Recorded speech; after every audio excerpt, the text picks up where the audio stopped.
이 금요기도의 말씀을 쓸 때마다요, 늘 떠나지 않는 말씀이 계속 생각나요. 이제 우리 성도님들도 많이 아실 겁니다. 이사야 32장 15절의 말씀. 마침내 위에서부터 영을 우리에게 부어주시리니 광야가 아름다운 밭이 되며 아름다운 밭을 숲으로 여기게 되리라. 하나님의 영이 우리 안에 임하게 되어지면 우리가 보여지는 광야가 광야로 보는 것이 아니라 하나님 일구신 숲을 바라보게 된다는 겁니다. 이게 너무나 중요해요. 우리 안에 어떤 것을 바라보냐에 따라 다른 것이거든요. 노아, 당대에 정말 의인이었던 그 노아, 근데 그는 한 번도 보지 못한 하나님의 심판을 받습니다. 그때 방주를 지으라라고 이야기를 해요. 많은 사람들이 하나님과 떠난 삶을 살았다면 어떻게 이 노아는 그런 가운데서 정말 하나님을 신실하게 바라봤는가? 근데 그 노아를 설명할 때 노아에 대해서 은혜를 입었더라라고 이야기를 합니다. 그리고 또 신약에 오게 되면요, 마리아라는 여인, 여기 청년 여자 자매들이 있는데 지금도 정말 어떻게 보면 동정녀 마리아, 결혼하기 전에 아이를 갖는다, 이건 쉽지 않은 일이잖아요. 근데 당시 고대 사회, 그 당시 예수님 당시에 그 사회 속에서 여성의 어떤 인권이나 이런 부분들은 없었죠. 말 그대로 그때 유대인의 풍습에서는 죽어 마땅한 사람이었습니다. 그런데 갑자기 천사가 나타나서 은혜를 받은 자여라고 이야기합니다. 그 은혜가 뭐예요? 너에게 이제 처녀가 수태할 것이다, 그렇게 얘기를 합니다. 이게 얼마나 황당한 일이고 어려운 일이겠어요. 노아도 마찬가지로 방주를 지으라라고 이야기할 때 그것도 어디 바다에다가 짓는 것도 아닌 산꼭대기에다가 짓습니다. 그때 얼마나 사람들이 비웃었겠어요. 120년 동안 방주를 지어가거든요. 그 지어가는 과정 속에서 얼마나 많은 사람들이 자기 자녀들 말고는 아무도 그 배에 타지 않았습니다. 이 형제들이 있을 것이고 부모님이 계셨을 텐데도 너 미쳤구나라고 냉대를 받을 수 있었던 그런 상황이에요. 마리아도 마찬가지입니다. 근데 이 마리아와 노아가 무엇을 바라봤을까? 그래서 생각을 해봤어요. 그런데 이들에게는 그게 어려운 문제가 아니었더라고요. 뭐냐? 노아는 하나님께서 이 물로 쓸어버리겠다, 심판하시겠다라는 것을 본 게 아니라 방주를 짓게 하셔서 이 심판에서 구원해 내시겠구나. 그러니까 내가 참여하고 있는 이 방주를 짓는 것에 하나님이 생명을 살리고자 하는 것이구나, 이것을 바라보면서 그가 기쁨으로 그렇게 걸어갔다는 것을 생각하게 됐어요.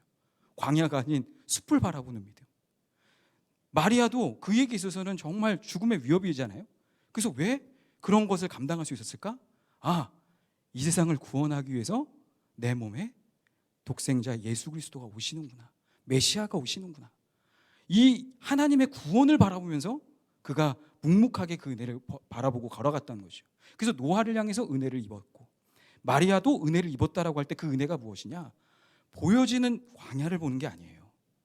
하나님이 행하실 숲을 바라보고 있는 겁니다. 그러니까 우리 안에서도 지금 여러 가지 사건들이 일어나고 있어요. 지금 주변에 여러 가지, 또 우리가 개인적으로도 많이 일어나죠. 그런 가운데 이런 사건들, 일들을 우리는 어떻게 바라보고 해석할 것인가, 너무너무나 중요하죠. 그래서 우리 안에 그냥 일반적인 그런 삶으로 살아가면 우리는 그냥 세상 사람과 동일하게 생각하고 바라볼 수밖에 없을 겁니다. 그런데 주의 영이 임하게 되어지면 군생활하고 있는 가운데서도 하나님이 나를 특별하게 보내셨구나, 이런 어떤 소망과 어떤 하나님의 구원과 나를 정말 의미 있는 삶으로 내가 그래서 스스로를 격려하며 걸어가게 한다는 거죠. 그래서 오늘도 기도하는 가운데, 또 예배하는 가운데 위에서부터 영이 임하여서 우리의 생각, 기존에 있었던 생각이 바뀌어지고 오히려 하나님이 행하실 구원을 바라보면서, 비록 참 암담하고 어려워 보이지만 그렇게 하나님의 놀라운 그런 소망과 어떤 그런 하나님의 노래를, 하나님의 어떤 그날을 바라보면서, 숲을 바라보면서 노래하는 그런 은혜가 있었으면 좋겠습니다. 오늘은 이제 사도행전 11장의 말씀을 보는데요, 성경을 이제 많이 보면서 사도행전을 아마 묵상하고 또 큐티를 하시다 보면 이제 대부분 좀 아시게 될 거예요. 사도행전 9장까지는 교회가 예루살렘 교회 중심으로 움직였다면 이제 10장부터 교회의 중심이 안디옥 교회로 이렇게 턴하게 되어지는 것을 보게 되어집니다. 그러니까 교회가 어떤 교회 중심의 위주가 예루살렘 교회에서 9장을 지나서 오늘 10장, 그래서 11장으로 넘어가는 요 가운데서 안디옥 교회로 이제 중심으로 옮겨지게 되는 모습을 보게 돼요. 왜 그렇는가? 이 예루살렘 교회가 하나님이 보시기에 아직도 그 마음 가운데 분명함을 갖고 있지 못하기 때문인 거예요. 그러니까 하나님이 보셨을 때 정말 하나님이 원하시는 그 뜻대로 방향대로 이 교회가 움직여지지 않고 있는 겁니다. 그래서 제가 오늘 기도 제목, 이제 말씀의 제목을 이런 교회 되게 하소서, 이렇게 안디옥 교회처럼 정말 하나님의 어떤 마음을 알고 있는 그런 교회가 되었으면 좋겠다, 그런 마음으로 말씀 전체를 좀 묵상하고 그렇게 나누려고 하는데, 자, 지금 10장에서 어떤 일이 있었느냐? 지난번에 우리가 함께 나눈 것처럼 이 고넬료라는 로마 백부장이 있었습니다. 근데 하나님을 경외했던 사람이에요. 근데 이 로마 백부장이었던 고넬료에게 천사가 나타나게 하고, 그리고 요바에 있는 베드로에게도 3번의 환상을 보여줘서 이 고넬료를 만나게 됩니다. 그러면서 베드로가 설교할 때 성령이 임한 사건이 바로 사도행전 10장 안에 되어져 있어요. 근데 그 일에 대해서 이제 엄청난 어떤 그런 이슈가 되어진 겁니다. 뉴스가 되어져서 예루살렘에 있는 교회 그런 제자들도 그 소식을 듣게 되어진 겁니다. 그럼 우리 일반적으로 어떻게 반응해야 돼요? 와, 하나님이, 성령이 그렇게 역사하셨구나, 이렇게 해야 되는데, 이들의 이 예루살렘 교회 성도들의 모습이 어땠느냐? 오늘 2절 3절에 이렇게 이야기합니다. 이제 베드로가 그렇게 고넬료를 만나고 돌아올 때, 예루살렘 교회로 올라올 때 할례자들, 이 할례자들은 뭐냐? 유대인이면서 그리스도인이에요. 유대인 그리스도인입니다. 그러니까 베드로와 함께 유대인이면서 함께 된 제자들이에요. 그 유대인 그리스도인 그 할례자들이 비난을 합니다. 자, 성령을 이렇게 누군가에게 그렇게 은사를 베풀고 왔는데 비난을 해요, 교회 분위기가. 그러면서 뭐라고 하느냐? 3절에 그 비난하는 말이 뭐냐? 이르되 내가 무할례자의 집에 들어가 함께 먹었다. 이게 이제 비난의 대상이었어요. 이 무할례자는 이방인을 해당이 되는 겁니다. 그러니까 이 고넬료의 집에 들어가서 함께 밥 먹는 거, 어떻게 너가 지금 유대인이면서 할례자면서 무할례자인 이방인을 만날 수 있느냐? 지금 우리의 정서라 생각으로 보게 되면 이게 뭐 문제야라고 하지만 유대인들 안에서는 그만큼 어려웠던 거예요. 근데 이 유대인들이 예수님을 믿는 것도 더 어렵습니다. 지금도 예수님에 대해서 선지자로 여기지 하나님의 아들, 나의 주다라고 고백을 못해요. 그런데 유대인이면서 예수 그리스도를 믿는다, 이것은 정말 대단한 일이죠. 그리고 당시 또 초대교회 안에서는 엄청난 박해가 있었잖아요. 수데반의 순교와 함께 박해가 있었음에도 예루살렘 교회를 지키면서 죽음을 불사하는 믿음도 가지고 있었습니다. 그리고 사도들과 함께 있었으니 성령 충만했겠죠. 이렇게 성령 충만하고 많은 어떤 그런 것 가운데서도 하나님을 믿고 따랐던 이런 사람들에게도 베드로를 바라면서 너 어떻게 저 이방인의 집에 가서, 그러니까 이방인을 생각했을 때 우리는 이방인 하면은 그냥 밖에 있는 사람이라고 생각하지만 그들은 거의 정말 부정한 사람, 마치 우리 유대인이 사마리아인을 쳐다보는 것처럼 저들은 절대 구원 못 받아, 이런 생각이, 이 고정관념이 이들 안에 있었던 것이죠. 그러니까 베드로도 고넬료가 보낸 사람에 대해서 그냥 가지 않았을 거예요. 그래서 이제 그 뒤에 이야기를 하잖아요. 자기도 안 가려고 했는데 위에서 기도할 때 3가지 이 정결하지 못한 그 음식을 보여주면서 먹으라고 이렇게 3번이나 받고 사람을 보내서 나도 그래서 가게 되었다. 그러니까 지금처럼 뭐 이방인에게 복음을 전하는 게 당연스러운 게 아니라 그 당시에는 이 유대인에게 있어서 이방인에게 복음을 전한다는 것이 너무나 힘들었습니다. 그런데 자, 이런 모습, 이렇게 해서 이제 여차저차해서 이제 베드로가 고넬료를 이렇게 해서 성령을 주었다라는 것을 들었습니다. 그리고 그것을 듣고 나서 다 인정을 해요. 그런데 이 편견이 쉽게 바뀌느냐? 이 마음이, 이런 고정관념이 쉽게 바뀌지가 않아요. 그렇게 다 그래서 끄떡끄떡 거렸잖아요. 그렇게 끄떡끄떡 거렸음에도 불구하고 오늘 본문 19절에 이렇게 이야기합니다. 또 이런 일이 일어나요. 스데반의 일로 이제 흩어져서 복음을 전하는데 흩어진 자들이 베니게와 구브로와 안디옥까지 이르러 누구에게만? 유대인에게만 복음을 전하는 거예요. 말씀을 전하고 있는 거예요. 아니, 지금 분명히 예루살렘 교회 안에서 베드로에 되어진 일들을 통해서 그렇게 한 걸 보니 이방인에게도 구원이 있나 보구나 라고 생각했잖아요. 그러면 이제 이방인에게 적극적으로 해야 되는데 그렇게 스데반의 순교와 함께 이제 흩어져서 복음을 전하고 있음에도 이방인에게는 전하지 않는 겁니다. 이게 왜 이럴까? 그러면서 가만히 보면서 왜 이 유대인들에게 있어서는 이방인에게 가는 것이 이렇게 힘들고 어려운 장벽이었을까 생각하면서, 그러면 우리에게는, 나에게는 그럼 이런 장벽이 없나? 하나님이 지금 이 부분에 대해서 계속 얘기하고 있음에도 그들의 마음을 잘 바꾸려고 하지 않는 거예요. 그러면 우리는 하나님이 그렇게 이야기하고 있고 하나님이 지금 분명히 제시하고 있음에도 우리가 바뀌지 못하는 것은 무엇인가? 오늘 그 부분들에서 한번 생각해 봐야 되지 않겠습니까? 여러분, 우리가 신앙생활을 우리가 다 같이 하더라도 여기도 이 유대인 그리스도인들 예수님을 잘 믿었고 성령 충만했습니다. 엄청난 능력과 표적도 나타났어요. 복음도 전하러 다녔습니다. 그런데 이 한계가 있었어요. 마찬가지로 우리도 예수님을 믿어요. 그래서 오늘도 예배의 자리에 나왔죠. 그리고 기도하죠. 그런데 겉으로는 그래서 보여도 우리 안에도 문제가 있다는 거죠. 자, 우리 안에 사람을 외모로도 평가할 때가 있고, 또 우리가 또 이 은사를 또 받다 보면 그것 때문에 교만해질 때가 있습니다. 나는 어떤 뭐 방언을 하는데, 그리고 뭐 교회도 이제 뭐 교회마다 또 있잖아요. 어떤 은사가 있잖아요. 우리 교회는 어느 목사님이 뭐 제자 훈련을 해서 뭐 순복 이런 내 어떤 교회마다 자부심을 가져요. 그러면서 혹시 그런 자부심과 함께 좀 다른 교회에 대해서 아니면 또 다른 것에 대해서 내가 스스로 그냥 겉으로는 이렇게 뭐 말하지 않아도 내 안에 그런 마음도 있고, 또 우리나라 지역 감정이 있잖아요. 어느 출신이세요? 저도 뭐 이렇게 뭐 이런 분위기도 있고, 그 다음에 뭐 성이 뭐 뭔가 뭐 황가는 고집이 세다. 예? 그리고 뭐 혈액형이 무슨 일? 나 그럴 줄 알았다고. A형, 소심해. 그런 게 어디 있습니까? 그러니까 이미 그러니까 여러 가지로 우리가 그냥 어릴 때부터 지내면서 우리 안에 이런 것들이 젖어 있는 거예요. 그러니까 누군가를 우리가 꼭 뭔가 구별하지 않아도 어릴 때부터 우리가 자라오면서 계속 뭔가 구분하고 그렇게 갈라놓는 어떤 부분들이 있다는 겁니다. 분명히 저에게도 그게 있거든요. 아마 우리 예배하신 우리 성도님들에게도 있을 거예요. 하나님은 지금 이 문제를 해결하기를 원하신다는 거예요. 근데 예루살렘 교회는 지금 이 문제가 해결되어지지 않는 겁니다. 그래서요, 이 스데반의 일로 인해서 그렇게 유대인에게만 전하다가 20절에 어떤 일이 일어나냐? 구브로와 구레네 몇 사람이 안디옥에 이르러 유대인이 아닌 헬라인에게도 말을 했어요.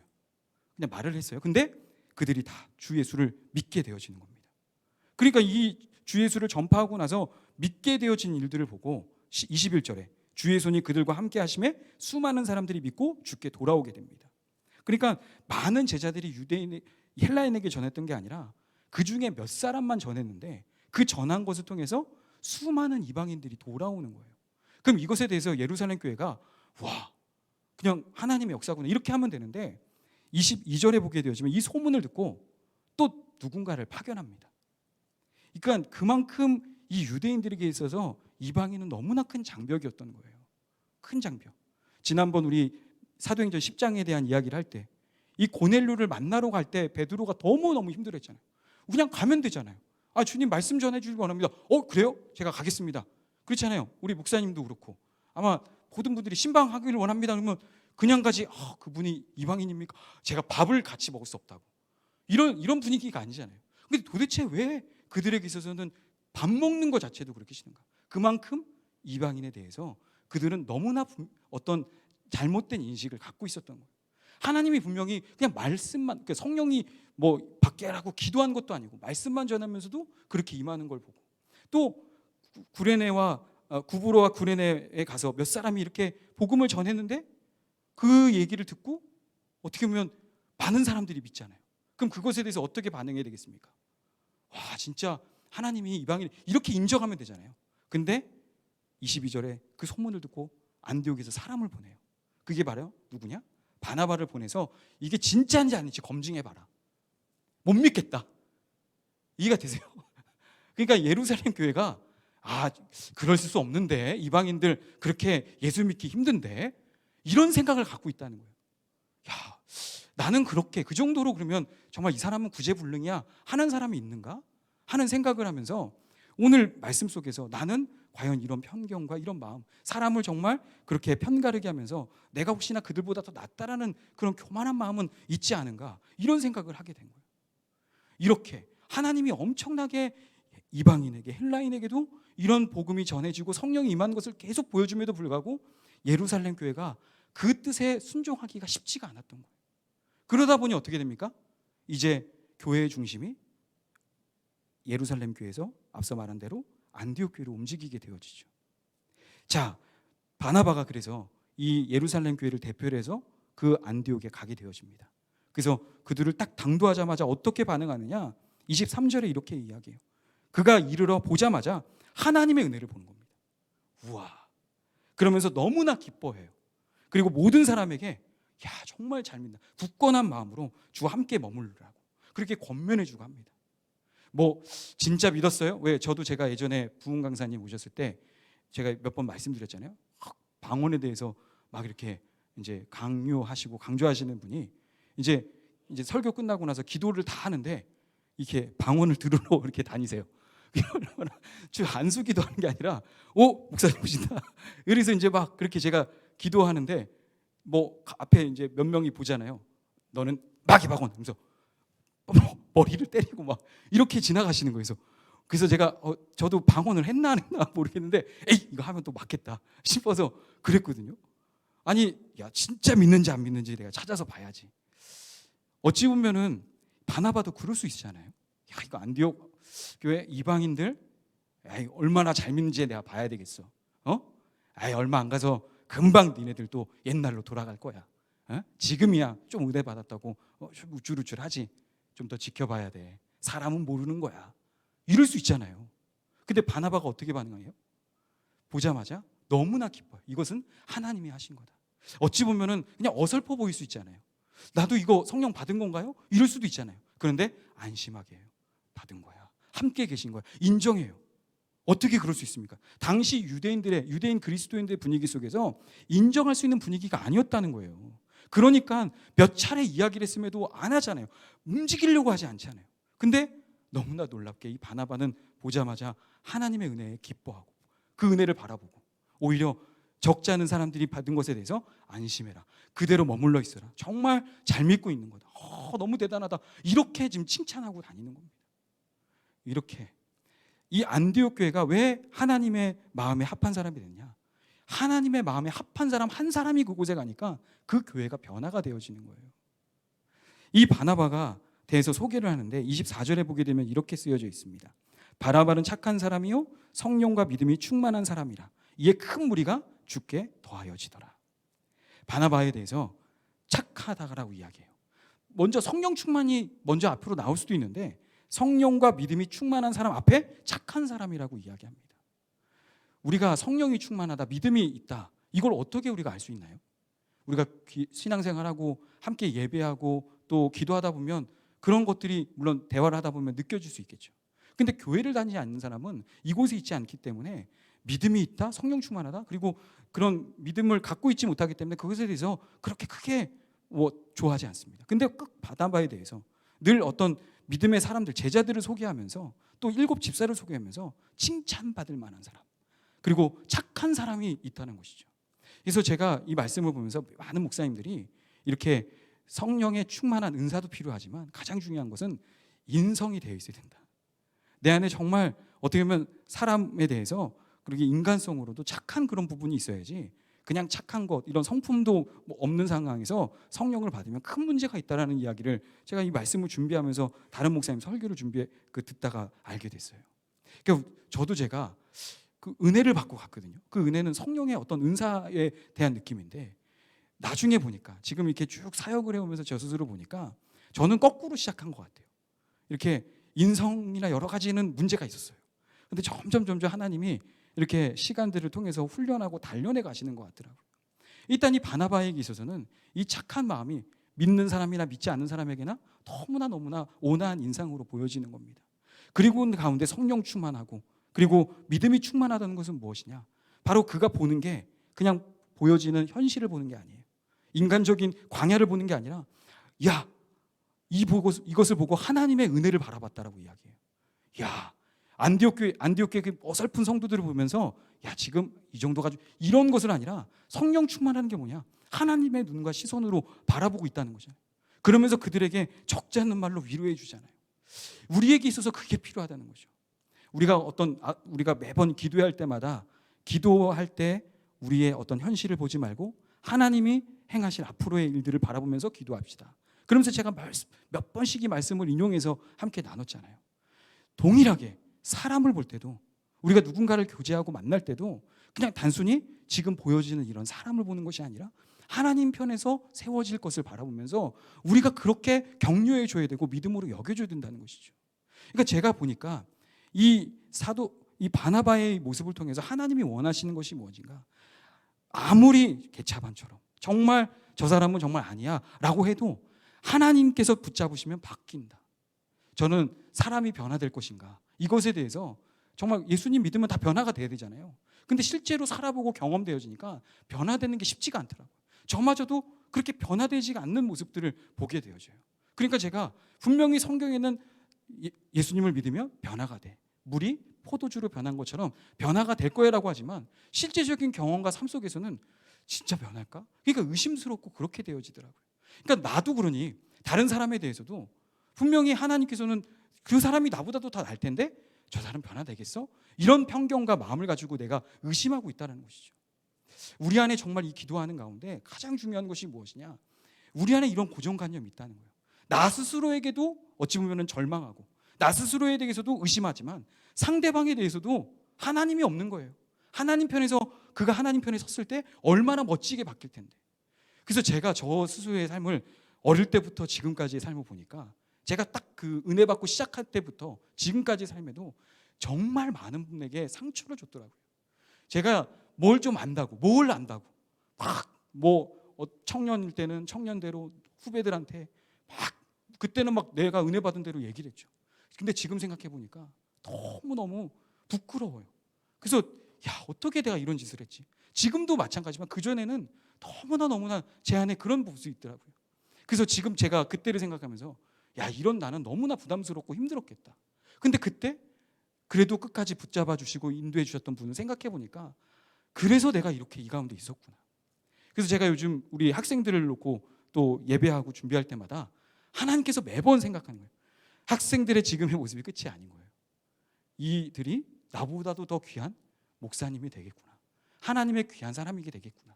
이런 믿음을 갖게 되어지더라고요. 하나님 편에서 숲을 바라보는 그런 마음, 우리 안에 너무나 필요한 것이죠. 이 바나바는요, 그렇게 보여지는 현실을 넘어서 하나님 안에서 쓰여졌습니다. 그래서 이 안디옥의 교회를 그냥 보고하고 봐서 제가 봤더니 정말 은혜가 있네요, 이렇게 끝이 아니라 그가 그곳에 당도해서 보자마자 이들에게 정말 믿음의 멘토가 필요하고 말씀을 가르치는 사람이 필요하겠다. 그래서요 25절에 사울을 찾아 다소에 갑니다.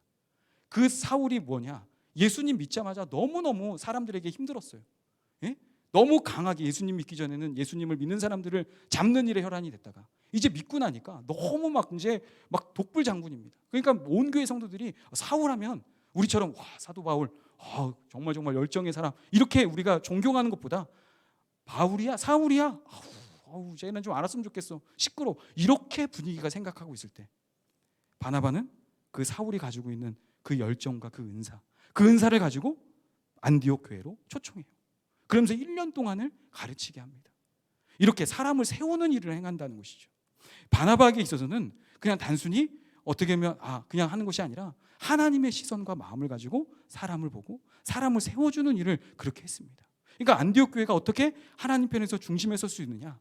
바나바와 같이 하나님의 시선과 마음을 가지고 사람들을 격려하고 또 그 당시에 사울 어찌 보면 정말 그렇게 고향에 내려가서 이름 모를 그냥 전도자로 살다가 그렇게 끝을 날 수 있는 그런 사람을 다시 불러오는 계기가 바나바가 됐다는 것이죠. 그래서 이 바나바를 통해서 26절에 보게 되니까 1년간을 우리를 가르치다 보니까 안디옥에서 비로소 그리스도인이 되게 했다. 이 그리스도인 어떻게 될 수 있었는가? 1년을 가르치면서 이제 이 제자들이 예수님을 다른 사람들에게 증거하게 되어지는 거예요. 우리에게 있어서의 존재가 무엇이냐? 바로 왜 우리에게 성령이 오셨는가? 이 성령을 통해서 다른 사람들에게 증거하기 위했던 것이죠. 1년 동안의 섬김과 수고들을 통해서 이 안디옥 교회가 이제는 많은 사람들에게 이방인들에게 증거하는 그런 교회로 세워지게 됐습니다. 그리고 이제 우리가 앞으로 또 읽겠지만 사도행전 13장에 첫 선교사를 파송하잖아요. 이 교회가 정말 대단한 일을 합니다. 이 교회가 예루살렘이 힘들었다는 소식을 오늘 본문 하반절에 보게 돼요. 28절에 보게 되어지면 아가보라는 한 사람이 성령의 어떤 인도하심을 통해서 예언을 합니다. 천하에 큰 흉년이 들 거야 라는 그 예언이 이루어져요. 그때 글라우디오 때 일어납니다. 근데 이것에 대해서 이제 큰 흉년이 이제 예루살렘 교회 안에 있었어요. 그것을 듣고 어찌 보면 안디옥 교회는 예루살렘 교회는 본 교회고 안디옥 교회는 지교회가 되어지는 겁니다. 그렇잖아요. 우리가 캄보디아 베구노스 교회, 또 뭐 탄자니아 베구노스 교회, 뭐 이런 우리가 선교지에서 우리가 모교회로 하고 선교사님을 돕고 그런 교회를 하잖아요. 그런데 지금 안디옥 교회가 그렇게 선교지가 된 거예요. 선교지입니다. 본 교회는 예루살렘 교회인데, 그런데 예루살렘 교회 성도들이 큰 흉년으로 힘들다는 이야기를 듣고 안디옥 교회가 어떻게 하느냐? 각자 그냥 나몰라는 거. 아유, 뭐 우리도 먹고 살기 힘든데 뭐 안디옥이라고 흉년이 없었겠습니까? 뭐 남는 것이 있었겠습니까? 그리고 예루살렘 교회가 어떤 생각을 했어요? 안디옥 교회가 그렇게 신앙생활할 때 처음부터 딱 받아들인 게 아니었잖아요. 그런데도 그들이 그 흉년이 있다는 것을 듣고 나서 29절에 보게 되니까 제자들이 각각 그 힘대로 유대에 사는 형제들에게 부조를 보내어 작정하고, 그리고 30절에 바나바와 사울을 통해서 손을 통해서 보내게 되어집니다. 이렇게 이 안디옥 교회는요, 그리스도인이라고 불려질 수 있었던 거. 아니, 우리가 한참 우리 교회만 이렇게 모여 있으면 어떻게 합니까? 나가서 복음을 전했더니 저 사람들은 뭐야, 그리스도를 자꾸 전하네. 그래서 그리스도인이 되어진 것처럼 이렇게 교회는 무엇이냐? 복음을 전하고, 그리고 또 어려울 때 도와주고 주는 교회. 어떤 받기만을 하는 교회가 아니라 내게 있어서 있는 것을 가지고 힘대로 나눌 수 있는 교회. 하나님께서 이런 교회를 보니까 하나님의 마음에 합했던 것이죠. 우리에게도 이런 마음이 있었으면 좋겠습니다. 편견을 넘어서 하나님께서 주신 그 마음으로 사람을 바라보고, 또한 그 사람을 바라보면서 이제 내게 허락하신 이제 그 복음의 사명을 다른 사람들에게 전하고, 그리고 주변에 있는 그런 이웃들의 안타까운 소식을 들으면서 그냥 듣고 끝이 아니라 자기 힘대로, 그 힘에 각각의 힘대로 도와줬던 것처럼 그렇게 도와줄 수 있었던 것, 이것이 우리에게 정말 필요한 것이 아닌가. 그래서 오늘도 이 말씀을 가지고 우리가 기도할 때 우리에게 주시는 정말 그런 믿음을 가지고, 또 우리에게 주신 그런 은혜를 가지고 우리가 오늘도 이곳에서 복음을 전하고, 또 오늘도 이곳에서 우리가 영적으로 찾아갈 수 있잖아요. 가난한 자, 또 흉년, 이 코로나의 여러 가지 어려움들 속에서 기근과 어려움 가운데 있는 사람들을 우리가 기도로 내 힘대로 방문해서 그들을 위로해주고 격려해주는 그런 시간. 그래서 오늘도 하나님 마음에 합한, 정말 하나님께서 정말 내 마음에 합하구나, 내 마음이 정말 시원하구나, 그렇게 되어질 수 있는 우리 성도님들의 오늘 기도가 되어지고 삶이 되어지기를 예수님의 이름으로 축원합니다. 이 시간